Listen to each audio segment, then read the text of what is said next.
It was supposed to be the highlight of my life.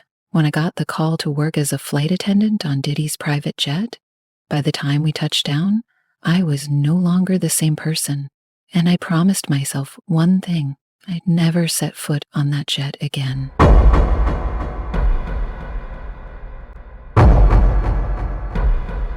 I thought I'd hit the jackpot. I mean, this was Diddy, a global icon dripping in luxury and power, but I never imagined that the flight would leave me questioning my sanity and my very grip on reality. The night started like any other VIP flight.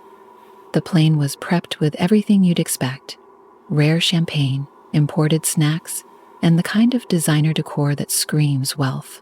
Pilot briefed us, reminding us to maintain utmost professionalism. Diddy was notorious for expecting perfection, but I'd heard he was also polite to his staff. I was nervous, but excited. This was my first celebrity gig, and I wasn't about to mess it up. When Diddy arrived, he looked calm, dressed sharp as always, with his signature sunglasses and a quiet entourage. But there was something off. He seemed distracted, glancing over his shoulder as if someone was following him. He even paused on the stairs to the plane, staring into the empty darkness behind him for a long moment. I almost said something, but decided against it. It was improper. He eventually boarded, muttering something under his breath I couldn't quite catch. Once we took off, the atmosphere felt heavy. The jet was immaculate and luxurious, but the air felt strange, like the weight of something unseen pressing on my chest. I noticed Diddy sitting unusually silent in his seat, staring out the window. He wasn't chatting with his entourage, wasn't on his phone, wasn't even drinking. He just stared, his hand gripping the armrest tightly. It didn't take long for me to feel that something wasn't right. About 20 minutes into the flight, one of his entourage members, a big guy in a tailored suit, called me over. "Hey, can you check the lavatory in the back? I think someone might be in there." His tone was low, almost nervous. I frowned. The plane had been locked down before boarding. No one besides us was on it. Still, I nodded and walked to the back. The hallway leading to the lavatory felt colder than the rest of the plane. I chalked it up to air conditioning, but couldn't shake the chill crawling up my spine. When I reached the door, I knocked gently. "Hello? Is anyone in there?" No response. I opened the door to find it empty, but as I turned to leave, I swear I heard something. A faint whisper, too quiet to make out, but enough to send shivers down my arms. I went back to the main cabin and told the guide no one was there. He just nodded, but I noticed he looked paler than before. Diddy was still by the window, his leg bouncing nervously now, and his knuckles white as he gripped the armrest. The rest of the entourage exchanged uneasy glances.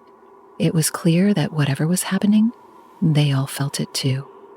That's when the lights flickered, just for a second, but it was enough to make everyone freeze. Diddy finally spoke, his voice low and shaky.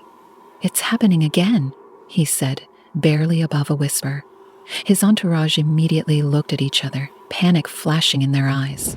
One of them leaned in and whispered something to him, but Diddy just shook his head. "It doesn't matter," he muttered. "It always finds me." I tried to stay professional, but my heart was racing. "Is everything okay?" I asked, forcing a smile. One of the guys shot me a look that said stay out of it, but Diddy surprised me by answering. "Have you ever seen something that wasn't supposed to be there?" he asked, turning to face me for the first time. His eyes were dark, intense, and full of something I can only describe as fear. Something you can't explain. I didn't know how to respond, so I just shook my head. He laughed, but it wasn't a happy laugh. "You will," he said ominously, leaning back in his seat. Before I could process what he meant, the plane shook violently, like we'd hit turbulence. Only the pilot hadn't warned us about turbulence, and the sky outside was clear. The lights flickered again, and this time they stayed off for a few seconds. When they came back on, Diddy was standing, staring toward the back of the plane. "It's here," he whispered. I turned to look and felt my stomach drop. At the far end of the cabin, near the lavatory, stood a shadowy figure. It wasn't fully formed, more like a silhouette, but it was undeniably there. The air around it seemed to ripple, like heat waves off asphalt. My body froze as my brain struggled to process what I was seeing. One of Diddy's entourage members jumped up and shouted, "Not again!" He grabbed a small vial from his pocket and started sprinkling some kind of liquid in the air, muttering something under his breath. The shadow figure didn't move, but seemed to grow darker, more defined. The lights flickered again, and the air grew colder. Diddy was visibly shaking now, beads of sweat running down his face. "It follows me everywhere," he said, almost to himself. "No matter where I go, it finds me." The shadow started to move, gliding down the aisle toward us.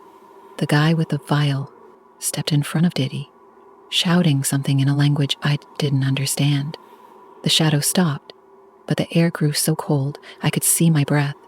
Then, without warning, the shadow vanished. The lights returned to normal, and the cabin felt lighter. I thought it was over, but Diddy shook his head. "It's not gone. It never leaves. It's just waiting." The rest of the flight was tense, everyone on edge, glancing around, like they expected the shadow to reappear at any moment. When we finally landed, Diddy was the first to leave, practically running down the stairs. His entourage followed close behind, their faces grim.